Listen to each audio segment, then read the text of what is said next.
আমি ভাই কিন্তু ওয়াজ করি না, এটা ওয়াজ না, আপনাদেরকে একবারে মরার খবর দিয়ে গেলাম।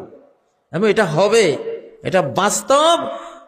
ওই যে খিজির আলাইহিস সালামের ঘটনা থেকে ইঙ্গিত দিলাম, নুআইম ইবনে হাম্মাদের হাদিস, এবং বর্তমান বিজ্ঞানীরা সবাই বলতেছে হ্যাঁ এটা ঘটবে, এটা আসতেছে।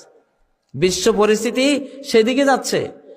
এবং 2025-এই স্যামসাং কার্টুন আছে, ওরা বলতেছে পাক ভারত যুদ্ধ লেগে যাবে, পারমাণবিক যুদ্ধ, 2025।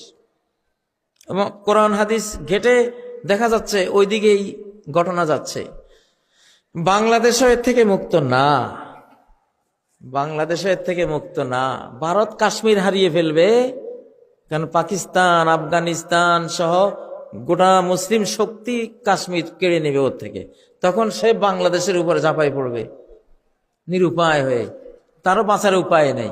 সে করবে এটা, সে তো ষড়যন্ত্রকারী। করতে গেলে আমরা অত ছাড়বো না, ঘাত প্রতিঘাতে আমরা দিল্লি, গোটা ইন্ডিয়া দখল করব ইনশাআল্লাহ।